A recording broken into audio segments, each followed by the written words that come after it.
गोवंश के रूप में माना जाएगा। ये गुड़ी पड़वा से अगली गुड़ी पड़वा तक हमारी गौ माता 33 करोड़ देवी देवताओं के आधार पर मानते हैं। इसलिए कोई भी गौ माता कोई टक्कर मार दे तो 50 किलोमीटर तक एक गो एम्बुलेंस चलाएंगे जो उसको उठा के लाएंगे, इलाज करेंगे और सड़क पे घूमने नहीं देंगे। गायों के लिए गौशाला बना करके उनकी राशि भी डबल कर दी। 20 रुपए की रोज की राशि हम 40 रुपए कर दी। बोलो गौ माता की। अरे जिनमें 33 करोड़ देवी देवताओं का वास है, वो भूखे मरे, वो परेशान हो या खेत में जाए, कोई बर्दाश्त नहीं करेंगे। इनका व्यवस्था हम करेंगे, सरकार के माध्यम से करेंगे। जहां गौशाला नहीं वहां गौशाला बनाएंगे। और इतना ही नहीं, खाली गौशाला में गाय नहीं बोलती है, हम तो गोपाल कृष्ण की जय जयकार करने वाले लोग। बोले गोपाल कृष्ण भगवान की। अरे जो गाय पाले वो गोपाल, वो कोई भी धर्म का हो। कई सारे मुस्लिम बंधु भी पालते, उसमें क्या गलत? अरे गाय माता दूध तो देती है, हमारी खेती के अलावा एक बड़ी आय उससे होती है। तो गाय पालना कोई अपराध नहीं, भैंस पालना कोई अपराध नहीं, कोई भी पाले। तो हमने कहा गाय का दूध भी जैसे गेहूं के लिए बोनस देते हैं, अगली बार से गेहूं के बजाय दूध, गेहूं तो करेंगे ही, दूध खरीदने पे भी बोनस देगी सरकार। बोनस, आप दूध उत्पादन बढ़ाओ, घर घर पशुपालन को बढ़ावा देंगे। ताली बजाओ तो जोर से बढ़ाओ, मजा आना चाहिए। जीवन के सब क्षेत्रों में विकास के दरवाजे खोलेंगे, कौन सा क्षेत्र छूटेगा? हमारे यहाँ अपने इसी स्थान पर, इसी राजगढ़ के अंदर अगर मेडिकल कॉलेज मिला है, एक्सीलेंस कॉलेज मिला है, तो भविष्य में और रोजगार के कारखाने भी खोले जाएंगे राजगढ़ के अंदर। आपके अपने बीच में जीवन में परमात्मा ने अगर 25% की कृषि विकास दर आपने स्थापित कर ली है, कुंडालिया बांध, मोहनपुरा बांध, तमाम प्रकार के बांध बांध करके खेती का जो रकबा बढ़ाया, ये नरेंद्र मोदी जी के कारण संभव हुआ। जोरदार ताली बजाओ नरेंद्र मोदी जी के। और अभी हमारे लिए नया एक दरवाजा खुला है इसी सरकार के बनने के बाद। पार्वती, काली सिंध, चंबल, इन तीनों नदियों के माध्यम से राजस्थान और मध्य प्रदेश दोनों ने मिलकर के 35,000 करोड़ की हमारी योजना, 35,000 करोड़ की उनकी योजना, ये आपका राजगढ़ जिला भी खिलचीपुर सहित इस पानी का लाभ लेगा और खेती के लिए नए प्रकार से लाभ देगा। जोरदार ताली बजा करके ये नया निर्णय किया। आप अंदाज लगा लो, हमारे अपने इस समाज में आज के बदलते दौर में हेलीकॉप्टर बड़े लोगों की चीज हो सकती थी। ये कांग्रेस वालों को शोभा देगा। एक बड़े मुख्यमंत्री रहे पुराने, वो अपने घर में हेलीकॉप्टर उतार करता और घर से हेलीकॉप्टर से उड़ते, और एक नहीं तो दो हेलीकॉप्टर। लेकिन गांव में कोई बीमार हो जाए, कोई दुखी हो जाए, कोई कारण से जल्दी जाना हो, आज तक उस हेलीकॉप्टर में उनको नहीं बिठाया। तो ये कौन सा जमाना है? हमारे गरीब आदमी अगर कोई बीमार को हॉस्पिटल ले जाए और हॉस्पिटल से डॉक्टर कहते हैं कि इसको और अच्छी जगह ले जाना चाहिए, कोई बड़ी दुर्घटना हो जाए और वहां वो घायल को ऐसी स्थिति में हो कि उसको तुरंत इंदौर भेजना हो, भोपाल भेजना हो, बंबई भेजना हो, तो कोई प्रबंधन नहीं। हमारी सरकार ने निर्णय किया है अब एयर एम्बुलेंस के माध्यम से डॉक्टर और कलेक्टर निश्चित कर देंगे, गरीब से गरीब आदमी को भी हॉस्पिटल पहुंचा करके उसकी जान बचाने का काम हमारी सरकार करेगी। सरकार के माध्यम से हेलीकॉप्टर बड़ी बात नहीं, व्यक्ति की जान बचना चाहिए, व्यक्ति को समय पे इलाज होना चाहिए। ये प्रबंधन होना चाहिए कि नहीं होना चाहिए? इधर आवाज नहीं, होना चाहिए कि नहीं होना चाहिए? होना चाहिए। जोरदार ताली बजा के बताओ कि हाँ ये व्यवस्था हमने व्यवस्था मिली। और मुख्यमंत्री तीर्थ दर्शन के माध्यम से हम अपने राज्य से बाहर भेजते थे।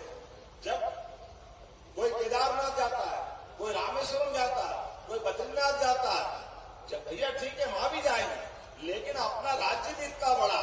अगर हमको चित्रकूट जाना है, अगर हमको चित्रकूट वालों को ओंकारेश्वर और महाकालेश्वर जाना है, तो अगली समय से तीर्थ दर्शन व्यवस्था में भी हेलीकॉप्टर सेवा हम भी चालू करने वाले हैं मध्य प्रदेश के अंदर। बोले महाकाल महाराज की। इन व्यवस्थाओं में क्या आपत्ति है?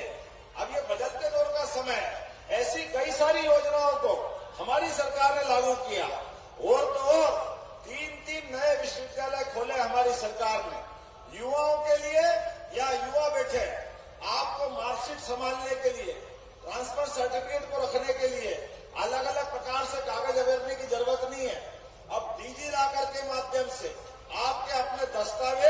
उस डिजिटल लॉकर में रख दो, अपने आप सुरक्षित रहेंगे। मोबाइल के माध्यम से कहीं भी जाओगे, किसी को भी जरूरत है, 1 मिनट में देख के बता देंगे। ये हमारी सरकार ने निर्णय किया। 10,000 पटवारी सहित अलग अलग नियुक्तियां जो होना थी, 1 दिन के अंदर सबको नियुक्ति सर्टिफिकेट देने का काम हमारी सरकार ने किया है। ये बेरोजगारी के युग में किसी को बेरोजगार होकर बहुत दिन धक्के खाने की जरूरत नहीं।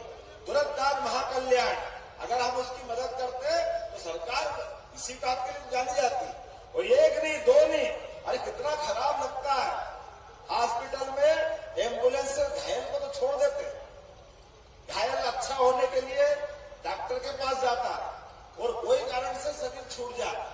अब कोई गांव से आता, पहाड़ से आता, किसी और अपनी जगह से आता है, मट्टी खराब हो रही, जाने आने के लिए वो आने का तो एम्बुलेंस मिल गई और जाने के पैसे नहीं है, तो वो क्या करता है, गरीब आदमी कोई हाथ में ले जाता है, कोई साइकिल पे ले जाता है लाश को, कोई ऑटो में ले जाता है, कोई टेम्पो में ले जाता है।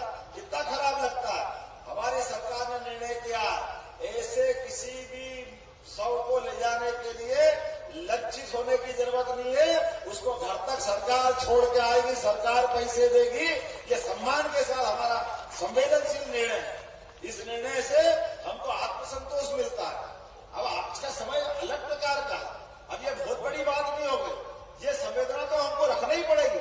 और ये 1-2 नहीं, ऐसी लंबी लाइन बता सकता हूँ, कई सारी बातें बता सकता हूँ, लेकिन अभी ये सारी बातें इसलिए बताया कि आपने जो विश्वास व्यक्त किया, ऐसे निर्णय करते करते हमने आपके मन को जीतने का प्रयास किया। अब ये हमारी सिंगल इंजन की सरकार है, अब सरकार डबल इंजन बनाने का समय आया। और जिनकी बात कर रहा हूं, जोरदार ताली बजाओ नरेंद्र मोदी जी के लिए। अब ये चुनाव उनकी जरूरत है। हमने 2 बार नरेंद्र मोदी जी को चुनाव में वोट देके जिताया और दोनों बार का चुनाव हमको गर्व से कहने के लिए मजबूर करता है, सारे असंभव का संभव करते हैं। इसलिए कहते हैं मोदी है तो, कहते कि नहीं कहते, जोरदार ताली बजा, मोदी है तो कौन से फैसले बताओ, असंभव फैसले, धारा 370, ऐसा कहते हैं ऋषि भी कश्मीर में आने के लिए तरसते थे। ऐसे स्वर्ग से सुंदर कश्मीर को कांग्रेस और उनकी पूर्ववर्ती सरकारों ने खून का अड्डा बना दिया, अखाड़ा बना दिया। निरपराध महिला, बच्चे, बूढ़े, पुलिस जवान, सेना के जवान, क्या कितने प्रकार का खून का नाटक हुआ है वहां। ये सारे पाप अगर किसी के माथे पे है तो कांग्रेस के माथे है। कितने बेशरम है कांग्रेस के लोग, कैसे वोट मांगने आते हैं, कहते धारा 370 हटाना असंभव है। अरे भैया आंखें हो तो बोलो जोर से, देख लो, आंखें हो तो देखो, हटी कि नहीं हटी। और ये बेशरम कह रहे थे धारा 370 हटी तो देश में गृहयुद्ध हो जाएगा, खून की नदियां बह जाएगी, आग लग जाएगी। अरे एक पत्ता भी नहीं खड़का, पत्ता भी, एक पत्ता भी खड़का हो तो बताओ। यशस्वी प्रधानमंत्री के लिए जोरदार ताली बजाओ। देश इसमें फैसला लिया, क्या हिंदू क्या मुसलमान इतने आनंद से कश्मीर में है, सबका काम धंधा बढ़ रहा है। अब कश्मीर की तो छोड़ो, वो पाक अधिकृत कश्मीर वाले भी वो कह रहा है नरेंद्र मोदी काश हमको भी मिला लो, हमको नहीं रहना है दरिंदों के बीच में, हमको भी भारत में मिलना है। बोलो भारत माता की। ये समय हमारा है। अब ये सारे पाप याद आते 1947 के, जब 47 में देश का बंटवारा किया था। ये कांग्रेस के माथे कलंक, किसी मुस्लिम बंधु ने नहीं मांगा था, लेकिन देश के बंटवारे के समय ना भाजपा थी, ना जनसंख्या, ना जनता पार्टी थी। पार्टी थी तो कांग्रेस, लेकिन अंग्रेजों के समय जो नहीं हुआ वो कांग्रेस के समय हुआ। देश का बंटवारा करने का पाप अगर किसी के माथे है तो वो कांग्रेस के माथे है। कांग्रेस ने देश का बंटवारा कराया और कांग्रेस ने बंटवारा कराया और तब से लेकर आज तक बिना बात के हिंदू मुस्लिम को अलग अलग भाव, अरे एक शरीर की 2 भुजाएं, ये एक साथ रहती है, कभी झगड़ा नहीं हुआ। लेकिन जान करते कांग्रेस राम मंदिर के मामले को लेकर डराती रही। अरे क्या हिंदू क्या मुसलमान, सब मन के मानते हैं कि भाई अगर हिंदुओं की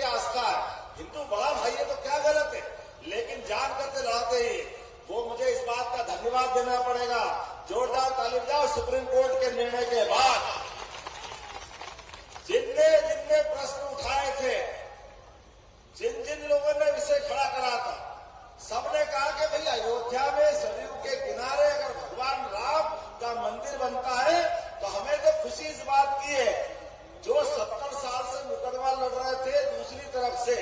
उनने भी कहा कि हमने कहा था कि कोर्ट से फैसला करा लो तो हम भी साथ, और उनने भी जाकर के वो भूमि पूजन कार्यक्रम में ताली बजा करके हमारे उस आनंद का उत्सव लिया। हिंदू मुस्लिम क्या एकता का प्रमाण बना। कौन से देश में आग लग गई, क्या हो गया, कुछ नहीं हुआ। इसी 22 जनवरी को प्रभु राम जब अयोध्या में मुस्कुराए, कितना आनंद आया।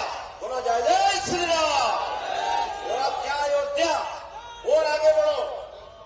अरब के अंदर हमने सबने देखा, अबू धाबी में भी, वो तो पूरा मुस्लिम देश है।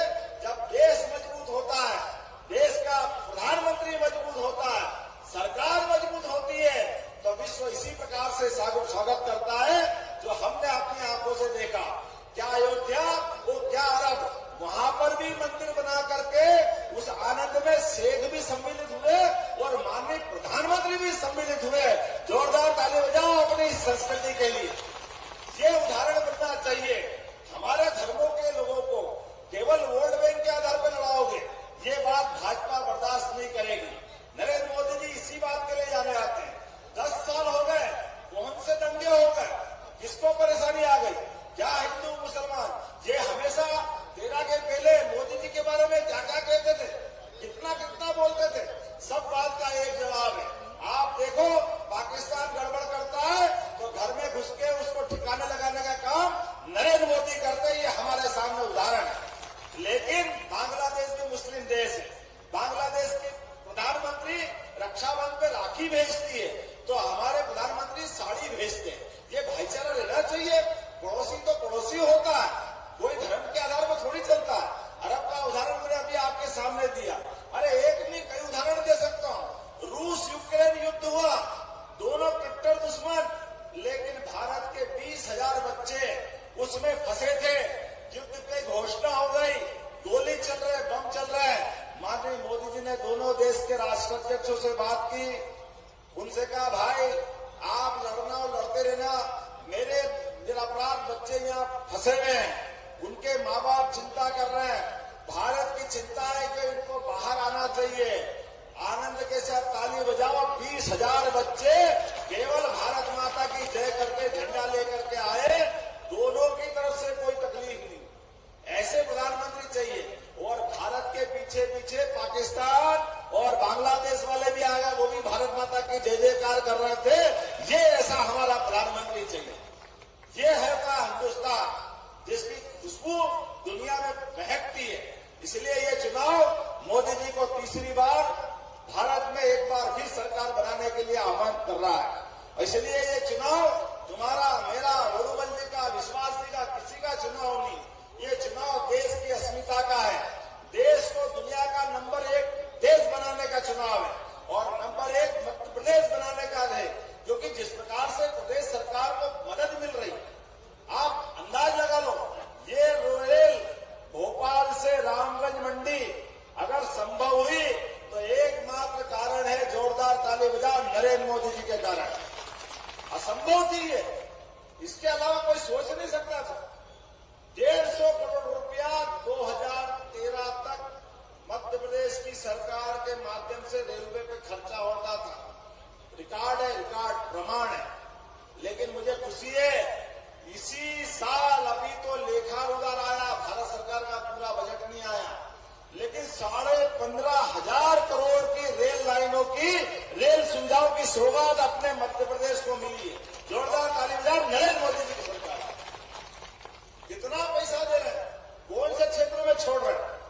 ये आपका मेडिकल कॉलेज, ये सारे डैम 90% सरकार की मदद से हो रहे हैं। सरकार के माध्यम से हर किसान के खेत में जल जा रहा और हर व्यक्ति के घर में नल के जल आने की ये व्यवस्था भी भारत सरकार ने की।